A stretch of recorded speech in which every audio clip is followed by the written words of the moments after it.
Hello, welcome in everyone. As you can see on my screen right now, we are going to take a pretty deep dive into a business of pro forma today. And specifically, the tabs here that you see along the bottom of my screen, we're going to go through each one pretty thoroughly. And I'm going to explain some of the terminology in there. I'm going to show you and illustrate how the formulas are built in and how the tabs end up kind of speaking to each other, because when you make an update to one, usually there's 2, 3, 4 other tabs that also get automatically updated when you make those changes. I'll point those out to you so that you don't mess up any of the formulas. And highly recommend you save this in a couple different places. Save a template version so that you always have the formulas readily available and you don't lose them. Because sometimes that will happen when you're just starting out and you're not paying attention to where all of the formulas are built in, and then you end up throwing the whole thing off. Not a problem, but let's dive into the business drivers tab here first, and let's just start right here at the beginning. So at the top, period begins. Right now I have this plugged in as May 1st. Let me make this a little bigger.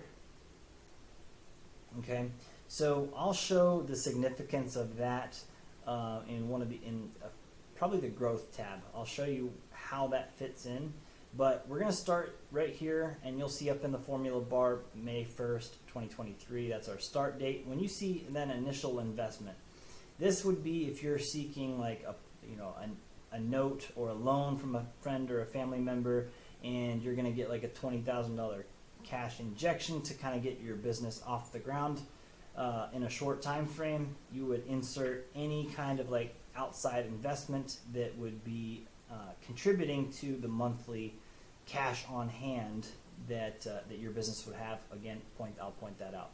Then there's a tab here to account for any sales commission if you have salespeople. And then this is a really awesome tab right here that really will allow us to know when the right time to hire someone is.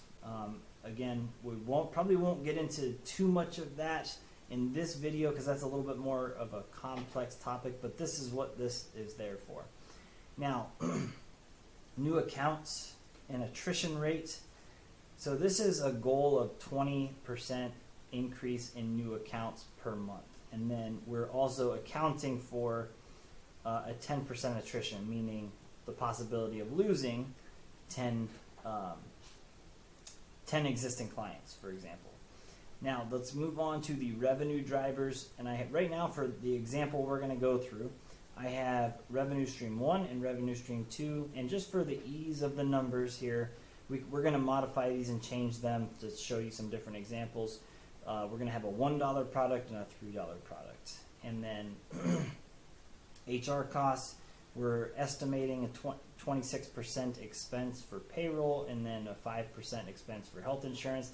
Of course, if you're just starting out, you're a solopreneur, you don't have any W-2 employees, or you're not going to offer health insurance, no problem. I do like to account for that just as kind of like an expense that you should be aware of and be ready for, because there's always going to be things that come up, and you might as well account for it anyway. So let's jump over to the marketing expense tab, and let's get into what these actually mean here. Now, when we say marketing, right now we're talking about advertising dollars that are going to get spent on a monthly basis, not necessarily who we're going to pay for as a chief marketing officer and what the cost to employ them would be.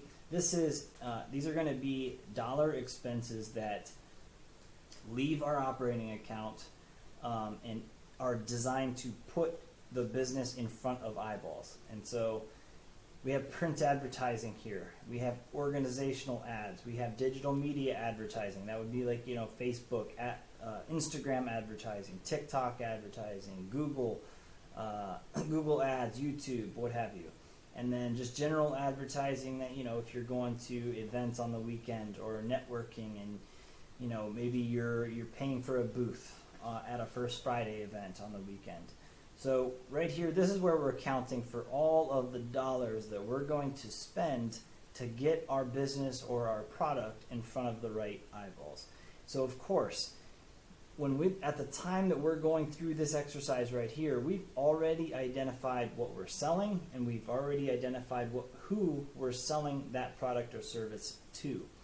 And the point of going through this exercise here is to identify the quickest, most efficient route to get our product or service in front of the right eyeballs. And the best way to do that first, before we even get to the numbers, is know exactly who our target market is, where they are, where they spend their time, when they're available, when they like to talk, when they don't like to talk, when are they going to be paying attention to you. Identifying all of those little nuances are going to be very important so that you can minimize these expenses as much as possible. That's a very, very key point that not a lot of people talk about, but it's very, very important. Okay, I'm going to cut it here because I don't want to make these videos too long. And I'm going to cut this, and we're going to start up the next video at operational costs and HR costs. All right, I'll see you in the next video.